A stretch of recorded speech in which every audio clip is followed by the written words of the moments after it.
while talking about the ending of Guardians of the Galaxy Volume 3 and what it meant by the legendary Star-Lord will return after the credits rolled, James Gunn had an interesting update that looks like we might be getting a standalone fish out of water Star-Lord on Earth story.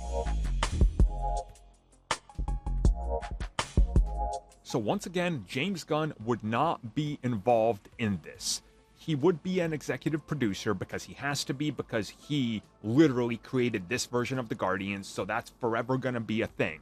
Just like how still, when a DCEU product comes out, they have to credit Zack Snyder because he came up, cast some of these actors and everything like that. So make no mistake about it, just because he's talking about this, he's not gonna be hands on deck to direct or oversee it. He can't legally be.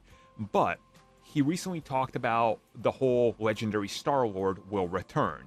And he said that this was an idea that him and Chris had for a long time. A standalone Star-Lord film that would see him on Earth.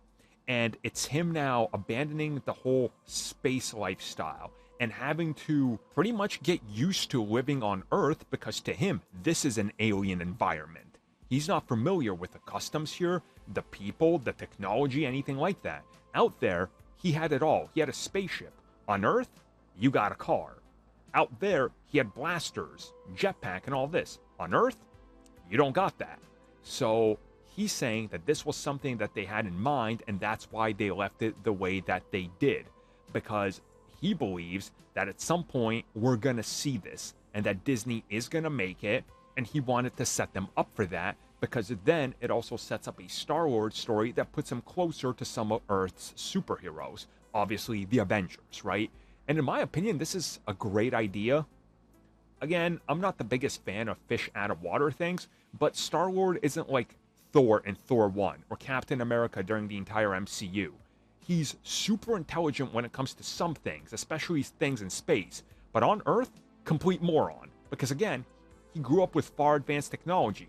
So the simplistic technology on Earth would honestly kind of confuse him, right? Like, take a kid today who's grown up with an iPad and go give them a retro game console. Go give them a VHS player. They are literally in a different world. But the old VHS player is simpler, right? But they grew up with better technology, so to them, the primitive stuff is more confusing. That's what he's talking about, and in my opinion, that would be amazing to see. So the fact that he said this is what they set up because they talked about it for a long time, it does seem like that Disney's probably going to pull a trigger on a legendary Star-Lord film or series.